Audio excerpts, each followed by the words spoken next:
Selamat pagi, hari ini kita akan melanjutkan materi kita tentang suhu. Ketika kamu demam, mungkin kamu pernah meletakkan tangan kamu di kening kamu, ya kan?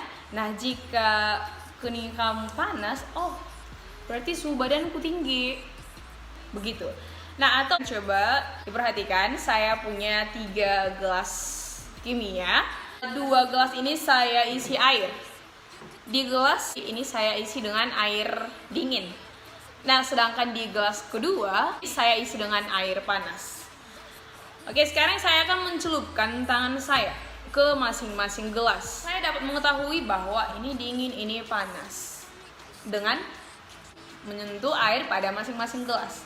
Namun apakah saya dapat mengetahui berapa suhu air dingin ini, berapa suhu air panas ini hanya dengan menggunakan kulit tangan saya sebagai indera peraba? Tentu tidak ya, ini bukan pengukuran yang akurat.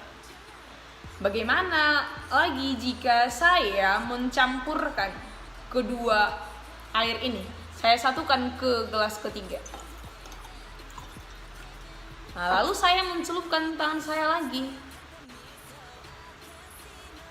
Nah, ini saya merasakan bahwa air ini sekarang sudah hangat karena suhunya sudah berbeda dari kedua air tadi. Misalkan kalau suhu air dingin tadi hanya 20 derajat Celcius, lalu suhu air panas tadi 90 derajat Celcius misalnya.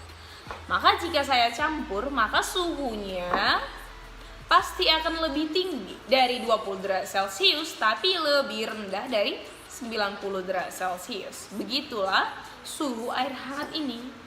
Tetapi jika saya menggunakan kulit tangan saya saja untuk mengetahui berapa suhunya, itu tidak akan bisa.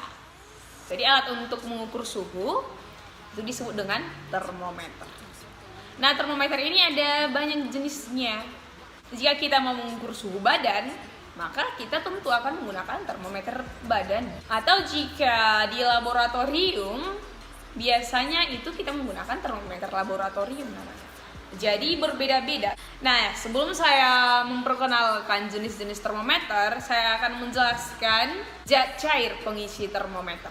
Nah, jadi biasanya untuk mengisi termometer itu digunakan air raksa dan alkohol. Kenapa tidak menggunakan air saja? Air ini banyak kelemahannya sehingga tidak digunakan sebagai zat pengisi termometer. Alasan yang pertama itu air membasahi dinding kaca. Alasan yang kedua, tidak dapat mengukur suhu yang sangat tinggi ataupun rendah, karena ini hanya dapat mengukur suhu antara 0 sampai 100 derajat Celcius saja. Itulah alasannya kenapa air itu tidak digunakan sebagai zat pengisi termometer. Raksa. Nah, raksa itu biasanya digunakan sebagai pengisi termometer karena yang pertama, tidak membasahi dinding kaca. Lalu yang kedua, dapat mengukur suhu yang sangat tinggi sampai 357 derajat Celcius. Jadi skala untuk termometer raksa ini antara minus 39 derajat Celcius sampai 357 derajat Celcius. Jadi jika kita mau mengukur suhu yang sangat tinggi, gunakanlah termometer raksa. Namun meskipun punya kelebihan, raksa ini juga punya beberapa kelemahan. Pertama, harganya mahal. Lalu raksa ini bersifat beracun. Jadi kalau kita mengukur suhu badan menggunakan termometer yang berisi air raksa, biasanya kan termometer itu kita masukkan ke mulut atau di ketiak juga. Jika termometernya dimasukkan ke mulut dan tergigit, maka itu akan pecah dan dapat menyebabkan keracunan karena air raksa itu bersifat beracun gitu. Lalu kelemahan yang lain, tidak dapat mengukur suhu yang sangat rendah begitu. Nah, sedangkan untuk alkohol, yang pertama, alkohol itu dapat mengukur suhu yang sangat rendah sampai minus 112 derajat Celcius. Lalu harganya murah, relatif murah ya. Nah, namun meskipun memiliki kelebihan, alkohol juga memiliki beberapa kelemahan. Yang pertama, tidak dapat mengukur suhu yang sangat tinggi. Lalu sebenarnya alkohol ini membasahi dinding kaca pada termometer. Nah, jadi ingat, jika kamu mau mengukur suhu yang sangat tinggi, gunakanlah raksa sebagai pengisi termometermu. Sebaliknya, jika kamu ingin mengukur suhu yang sangat rendah, gunakanlah alkohol sebagai pengisi termometermu. Begitu. Jadi kalau kita sedang berada di kutub, jika kita mau mengukur suhu, maka yang lebih tepat kita menggunakan termometer. Ya, silakan dijawab sendiri ya. Sekarang saya akan memperkenalkan beberapa termometer yang ada di lab IPA berdasarkan kegunaannya. Nah, yang pertama, termometer klinis. Termometer klinis atau biasa kita kenal dengan termometer badan. Karena suhu badan manusia itu tidak pernah lebih rendah dari 35 derajat Celcius dan tidak pernah lebih tinggi dari 42 derajat Celcius. Jadi untuk skala termometer ini antara 35 sampai 42 derajat Celcius. Biasanya untuk pengisi termometer ini digunakan air raksa. Untuk mengukur suhu badan biasanya itu diletakkan di ketiak atau di mulut ya, selama kurang lebih 2 menit. Lalu kita baca berapa skala yang terukur. Begitulah suhu badan kita. Yang kedua, saya punya termometer laboratorium. Termometer laboratorium ini ada yang berskala Fahrenheit, ada yang berskala Celcius, Reaumur, dan Kelvin. Yang ini termometer laboratorium berskala Celcius. Nah, sedangkan yang ini termometer laboratorium berskala Fahrenheit. Bentuknya sama saja, baik untuk Celcius, Fahrenheit, Reaumur, dan Kelvin. Cara menggunakannya, ya biasanya diletakkan saja. Saya mau mengukur berapa suhu air ini. Saya letakkan saja termometernya, lalu saya lihat berapa suhu yang terukur. Begitu dia. Saya punya termometer dinding. Termometer dinding ini digunakan untuk mengukur suhu suatu ruangan. Suhu udara itu kan biasanya tidak stabil. Jadi kita dapat menggunakan termometer dinding untuk mengukur suhu suatu ruangan. Dengan cara meletakkan termometer itu berdiri tegak pada suatu ruangan. Jadi letakkan seperti ini, berdiri tegak ya, pada sebuah dinding. Nah, biasanya skala untuk termometer ini antara minus 50 derajat Celcius sampai 50 derajat Celcius. Lalu ada termometer Six Bellani. Termometer Six Bellani biasanya dikenal juga dengan termometer maksimum dan minimum. Bentuknya seperti tabung U, yang di sebelah kiri itu mengukur suhu yang rendah, tabung sebelah kanan untuk mengukur suhu yang tinggi. Biasanya termometer ini digunakan pada rumah kaca. Jadi pada siang hari itu kan suhunya sangat tinggi. Jadi akan terukur di sana suhu maksimumnya. Dan pada malam hari suhu pada ruangan ini akan sangat dingin, sangat rendah.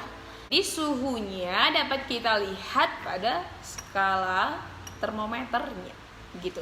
Lalu ada lagi termometer optik. Bentuknya seperti ini. Termometer optik ini dapat mengukur suhu yang sangat tinggi tanpa menyentuh. Jadi penggunaannya ini tidak menyentuh benda yang akan diukur. Nah, kalau seperti ini kan saya mau mengukur suhu air, ini saya sentuhkan. Atau termometer badan tadi, saya mengukur suhu badan, ini saya sentuh kan ke badan yang akan diukur. Namun jika kita menggunakan termometer optik ini tidak perlu menyentuh ke benda yang akan kita ukur. Jadi ini memanfaatkan radiasi cahaya. Lalu ada termometer bimetal. Termometer bimetal ini terdiri dari 2 keping logam yang memiliki koefisien muai panjang yang berbeda. Jadi jika kita mengukur suhu yang sangat tinggi, maka keping bimetal ini akan melengkung ke arah koefisien muai panjang yang lebih kecil. Sebaliknya, Jika kita mengukur suhu yang sangat rendah, maka keping bimetal ini akan melengkung ke koefisien muai panjang yang lebih besar. Begitu dia. Nah, masih ada banyak macam-macam termometer ya, boleh kamu baca pada buku paket IPA atau buku mandiri atau sumber lain. Nah, sekarang bagaimana makhluk hidup itu dapat menjaga kestabilan suhu tubuhnya? Sebelumnya kita sudah membahas sistem 5 kingdom.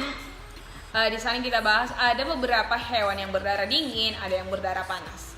Nah, untuk hewan berdarah dingin itu tidak dapat mempertahankan suhu tubuhnya, jadi terpengaruh suhu lingkungan. Jika suhu lingkungan berubah, maka suhu tubuhnya juga akan berubah. Namun berbeda untuk makhluk hidup yang berdarah panas, misalnya seperti manusia dan hewan. Manusia dan hewan ini merupakan makhluk hidup berdarah panas yang dapat mempertahankan suhu tubuh meskipun suhu lingkungannya berubah.